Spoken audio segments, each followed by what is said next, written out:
The boy's voice cut through the dusty air like a blade, sharp and unwavering. "I can save him," he said, staring into the woman's tear-streaked face. The crowd around them gasped, their murmurs swelling into a storm of disbelief and scorn. In the heart of Willow Creek, a small town baked under the relentless Alabama sun, 17-year-old Jeremiah stood alone, his worn shoes rooted to the cracked earth. His dark skin glistened with sweat, and his eyes, wide and fierce, held a conviction that made the townsfolk uneasy. He was an orphan, a nobody in their eyes, raised in the shadow of a world that never let him forget his place. Yet here he was, claiming he could heal Clara Thompson's dying husband, a man the doctors had given up on. The absurdity of it stung the crowd, their whispers laced with venom. "Who does he think he is?" they muttered, "some black kid playing God."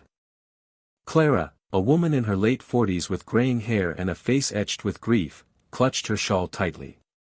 Her husband, Tom, was wasting away in their small clapboard house, his lungs ravaged by a sickness no medicine could touch. She'd heard the rumors about Jeremiah, stories of a boy who spoke of visions, of hands that could pull life back from the edge. Desperate, she'd sought him out, ignoring the warnings of her neighbors. Now, standing before him, she wavered. His claim was a lifeline, but the crowd's hostility pressed against her like a physical force. "You don't know what you're saying, boy," growled Mr. Hargrove, the town's grocer, his face red with indignation. "You think you can just waltz in here and make miracles? This ain't no fairy tale." The crowd nodded, their anger rising. A few stepped closer, their shadows looming over Jeremiah. He didn't flinch, though his heart pounded. He'd seen this before, the way fear twisted into hatred, the way his skin marked him as less than human in their eyes. "I've done it before," Jeremiah said, his voice steady but low, like a river carving through stone. "In Mobile, last summer. A woman with a fever no doctor could break. I laid my hands on her, and she walked out of bed the next day." His words hung in the air, bold and impossible. The crowd erupted, their shouts overlapping. "Liar! Fraud! He's just a con." A rock sailed past Jeremiah's head, grazing his ear. Clara gasped, stepping forward, her arms outstretched as if to shield him. "Stop it," she cried, her voice cracking with desperation. "What if he's telling the truth? What if he can save Tom?" Her plea was met with jeers. Mrs. Ellison, the church organist, pointed a trembling finger at Jeremiah. "You trust this boy over God's will? He's nothing but trouble, Clara. You know what they're like." The words landed like a slap, and Jeremiah's jaw tightened. He'd heard it all his life, the word that lumped him into a category of suspicion, of danger, of less. Clara's eyes darted between Jeremiah and the crowd. She'd grown up in Willow Creek, steeped in its traditions and its prejudices. She'd never questioned them, not really, until Tom's illness stripped her world bare. Now, standing between a boy who offered hope and a town that demanded conformity, she felt the ground shift beneath her.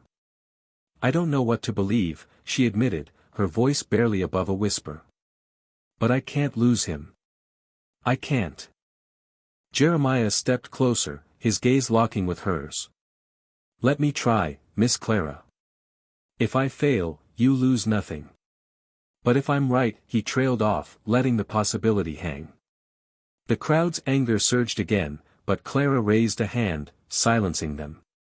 Her heart raced. She was risking everything, her reputation, her place in this town. But Tom was her world, and she'd already lost too much. "Fine," she said, her voice trembling but resolute. "Come with me." The crowd exploded in protest, but she turned her back on them, leading Jeremiah toward her house. He followed, ignoring the shouts, the glares, the weight of their hatred. He knew what was at stake, not just for Tom, but for himself. If he failed, this town would never let him forget it. If he succeeded, they might hate him even more. Inside the house, the air was thick with the smell of sickness. Tom lay in bed, his face gaunt, his breath shallow and ragged. Clara knelt beside him, her hand gripping his, her eyes brimming with tears. Jeremiah stood at the foot of the bed, his hands trembling slightly. He'd done this before, in secret, in places where no one knew his name. But here, under the scrutiny of an entire town, the weight of it felt crushing. He closed his eyes, shutting out the world. His hands hovered over Tom's chest, and he whispered something too soft for Clara to hear. The room seemed to hold its breath. Outside, the crowd gathered, their murmurs seeping through the walls. Clara watched, her heart caught between hope and doubt, as Jeremiah's hands began to glow not with light, but with a warmth she could feel across the room. Tom stirred, his eyelids fluttering. Clara's breath caught in her throat. Minutes passed, or maybe hours, time blurred in the intensity of the moment. Then Tom coughed, a deep, wrenching sound, and his eyes opened. "Clara," he rasped, his voice weak but alive. She sobbed, collapsing against him, her hands clutching his face. Jeremiah stepped back, exhausted, his face unreadable. He'd done it. He'd pulled Tom back from the edge. But the victory felt hollow, because he knew what was coming. The door burst open, and Mr. Hargrove stormed in, followed by a handful of others. "What's going on here?" he demanded, his eyes narrowing at Jeremiah. "What kind of trick is this?" Clara stood, her face streaked with tears but fierce with conviction. "It's no trick," she said. "He saved him. Tom's awake." The room fell silent, the weight of her words sinking in. Hargrove's face twisted, caught between disbelief and anger. "This don't prove nothing," he spat. "Could be a coincidence. Could be the devil's work." The others nodded, their suspicion unshaken. Jeremiah stood tall, though his body ached with fatigue. He'd known this would happen. Miracles didn't erase prejudice. They only made it sharper. Clara turned to him, her eyes shining with gratitude but shadowed with fear. "Thank you," she whispered. "I don't know how you did it, but thank you." Jeremiah nodded, his expression guarded. He wanted to tell her it wasn't just about Tom, it was about proving he was more than what they saw. But the words stayed locked inside him. As he stepped outside, the crowd was waiting. Their faces were a mix of awe, fear, and resentment. Someone muttered, "He's dangerous." Another hissed, "He don't belong here." Jeremiah kept walking, his head high, though each step felt heavier than the last. He'd saved a life, but the town's hatred hadn't softened, it had only grown more complex, tangled with fear of the unknown. Over the next few days, Willow Creek buzzed with rumors. Some called Jeremiah a healer, others a fraud. Clara, now nursing Tom back to health, became his fiercest defender, but her voice was drowned out by the town's division. The church held meetings, debating whether Jeremiah's gift was divine or demonic. The local paper ran a story, its headline screaming, "Miracle or Menace," with a grainy photo of Jeremiah standing alone in the street. Jeremiah kept to himself, staying in the small shed behind the general store where he'd lived since his parents died. He'd always been an outsider, but now the town's gaze felt like a spotlight. He thought about leaving, starting over somewhere new, but something held him back. Maybe it was the faint hope that he could change their minds. Maybe it was the memory of Clara's gratitude, a flicker of humanity in a sea of suspicion. One evening, as the sun dipped low, Clara found him sitting on a crate outside the shed. "They're wrong about you," she said, her voice firm. "I don't know where your gift comes from, but I know it's real. And I know you're good." Jeremiah looked at her, surprised by the warmth in her words. For the first time in years, he felt seen not as a threat, not as a nobody, but as a person. "I don't know why I can do it," he admitted, his voice quiet. "It just happens. But I don't want to hurt nobody. I just want to help." Clara nodded, her eyes softening. "Then keep helping," she said. "Don't let them stop you." Their conversation was cut short by the sound of footsteps. A group of men approached, led by Hargrove, their faces set in grim determination. "We need to talk, boy," Hargrove said, his voice low and menacing. Jeremiah stood, his heart racing but his face calm. Clara stepped forward, placing herself between them. "Leave him alone," she said, her voice like steel. "He's done nothing wrong." The tension was palpable, the air thick with unspoken threats. Hargrove's eyes flicked to Clara, then back to Jeremiah. "This ain't over," he said, turning away. The others followed, but their glares lingered, promising trouble. Jeremiah watched them go, knowing this was only the beginning. As the days turned into weeks, Tom grew stronger, his recovery a living testament to Jeremiah's gift. Clara became a bridge between him and the town, sharing his story with anyone who would listen. Some began to soften, their curiosity outweighing their fear. A few even sought Jeremiah out, asking for his help with ailments they'd hidden from the world. He helped where he could, each small victory chipping away at the wall of prejudice. But the resistance remained. Hargrove and his allies spread rumors, stoking fear of the unnatural. The church remained divided, and the town's leaders debated what to do with Jeremiah. He was a problem they couldn't ignore, a black boy with a power they couldn't control. Yet, for every voice that condemned him, another rose in his defense, inspired by Clara's unwavering belief. One night, a fire broke out at the edge of town, threatening the home of a family with 3 young children. The flames roared, and the crowd gathered, helpless, as the fire crew struggled to contain it.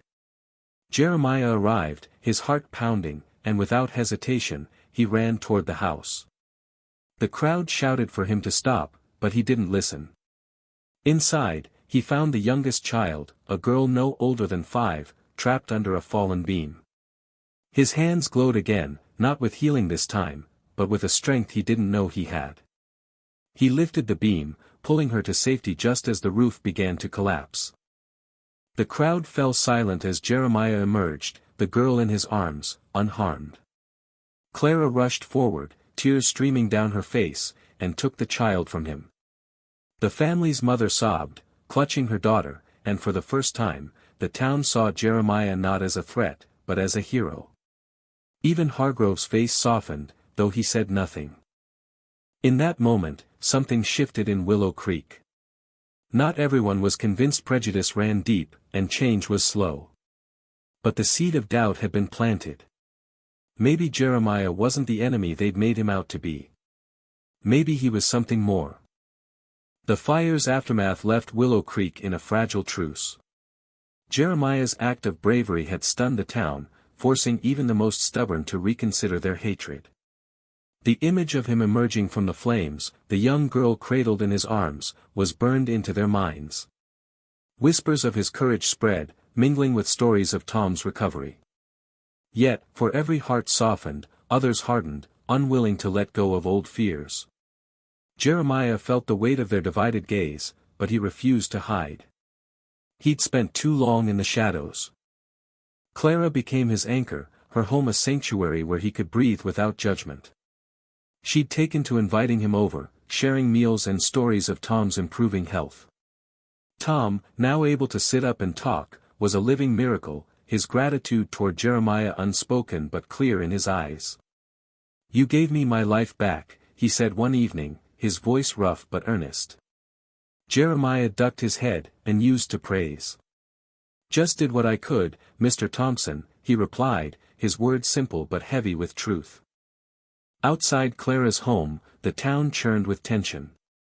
The local church, once a pillar of unity, was now a battleground of ideology. Pastor Reynolds, a man of quiet conviction, preached sermons urging compassion, citing Jeremiah's actions as proof of God's work through unlikely vessels. "Who are we to judge what we don't understand?" he asked his congregation, his voice steady despite the murmurs of dissent. Mrs. Ellison and her allies stormed out, forming their own prayer group, one that branded Jeremiah's gift as unnatural, a threat to their way of life. Hargrove, meanwhile, doubled down. He organized a town meeting, rallying those who shared his distrust. "We can't let this boy change who we are," he declared, his voice booming in the cramped community hall. "He's got you all fooled, but I see through it. He's trouble, plain and simple. The room was split. Some nodded, their faces tight with fear, others shifted uncomfortably, their minds tugged by the memory of the fire, of Tom's recovery, of a boy who'd done nothing but help. Clara attended the meeting, her presence a quiet act of defiance. When Hargrove's rhetoric peaked, she stood, her hands trembling but her voice clear. You call him trouble, but he saved my husband. He saved a child. What have you done but stir up hate? The room fell silent, her words a mirror to their conscience. Hargrove's face reddened, but he had no reply. For the first time, his influence wavered, and Jeremiah's name began to carry a different weight. Jeremiah, unaware of the meeting, was grappling with his own doubts. His gift, whatever it was, came with no guidebook. It drained him, left him shaky and hollow, and he wondered how much longer he could carry it. He'd never asked for this power, never wanted the attention it brought. Late at night, in the quiet of his shed, he'd stare at his hands, wondering why they could do what they did. Was it God? Something else? He didn't know, and the uncertainty gnawed at him. One morning, a knock at his shed startled him. It was Sarah, the mother of the girl he'd saved from the fire. Her eyes were red, her hands clutching a small basket of bread. I don't know how to thank you, she said, her voice breaking. My daughter's alive because of you. Jeremiah took the basket, his throat tight. I'm just glad she's okay, he said, unable to meet her gaze. Sarah lingered, then added, not everyone sees you for what you are. But I do. And I'm not the only one. Her words stayed with him, a flicker of hope in a town that still felt like a minefield. Over the next few weeks, more came to him quietly, cautiously, often under the cover of dusk. A farmer with a broken leg that wouldn't heal. An elderly woman with pain no doctor could ease.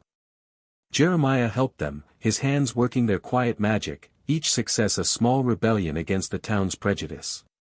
Word spread beyond Willow Creek, drawing strangers from neighboring towns, people desperate for miracles. The shed became a pilgrimage site, its walls a silent witness to lives changed. But with every person he helped, the opposition grew louder. Hargrove and his group began patrolling the streets, watching Jeremiah's every move. They spread stories of dark magic, of deals with the devil, anything to discredit him. One night, a brick crashed through the shed's window, narrowly missing Jeremiah's head. Scrawled on it in crude letters was a single word, leave. He didn't. Instead, he nailed a board over the broken window and kept going, his resolve hardening with each threat. Clara, seeing the toll it was taking, urged him to be careful.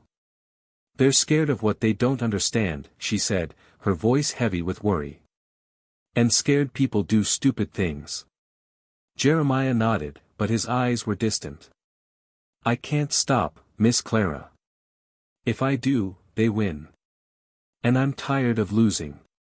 His words carried a weight beyond his years, a lifetime of being pushed down and standing back up. The breaking point came on a sweltering Sunday afternoon. The town square was packed, a crowd gathered for the annual harvest festival. Jeremiah had stayed away, knowing his presence would spark trouble, but Clara convinced him to come. You belong here as much as anyone, she said, her tone fierce. He relented, standing at the edge of the crowd, his hands shoved in his pockets, trying to blend in. It didn't work. Hargrove spotted him, his voice cutting through the festival's chatter. What's he doing here? He bellowed, pointing at Jeremiah. This is our town, not his. The crowd turned, their mood shifting from festive to tense. Jeremiah straightened, his heart pounding but his face calm. I'm just here, same as you, he said, his voice carrying over the murmurs. I ain't hurting nobody. Hargrove stepped closer, his fists clenched. You're a liar and a fraud, and we don't want you here. The crowd surged forward, some shouting agreement, others hesitating. Clara pushed through, standing beside Jeremiah. Enough, she yelled, her voice raw with anger. He's done more for this town than any of you. You're just too blind to see it. The air was electric, the crowd teetering on the edge of violence. Then Sarah stepped forward, her daughter clinging to her hand. "He saved my girl," she said, her voice trembling but clear. "You can hate him all you want, but he's a hero to me." One by one, others joined her, the farmer, the elderly woman, even Pastor Reynolds, who'd been watching silently. "This boy's shown us what grace looks like," the pastor said. "Maybe it's time we showed him some." Hargrove's face twisted, but the tide was turning. The crowd's anger faltered, replaced by uncertainty, then shame. Some turned away, unable to meet Jeremiah's gaze. Others stayed, their silence a quiet apology. Hargrove stood alone, his authority crumbling, and for the first time, he said nothing. That night, Jeremiah sat with Clara and Tom, the three of them sharing a quiet meal. The town wasn't healed, prejudice lingered, and trust would take time. But something had shifted, a crack in the wall that had kept Jeremiah on the outside. "You changed things today," Clara said, her eyes warm. "Not just for you, but for all of us." Jeremiah shrugged, a small smile breaking through. "I just did what felt right," he said. In the weeks that followed, Willow Creek began to change. Not everyone embraced Jeremiah, but the voices defending him grew louder. The church welcomed him, Pastor Reynolds offering him a place to share his gift openly. The shed became a clinic of sorts, where people came not just for healing, but for hope. Jeremiah, still grappling with the mystery of his power, found purpose in their gratitude, their trust. Years later, Willow Creek would tell a different story, not of a boy who divided them, but of a boy who showed them their own humanity. Jeremiah stayed, his roots sinking deeper into the town that had once rejected him. He never stopped healing, never stopped proving that goodness could rise above hate. And in the quiet moments, when he looked at the stars above his shed, he felt a peace he'd never known, a sense that he belonged, not just to Willow Creek, but to the world. What is justice when a community is torn by fear and prejudice? Share your thoughts on where the line falls between right and wrong in a town like Willow Creek.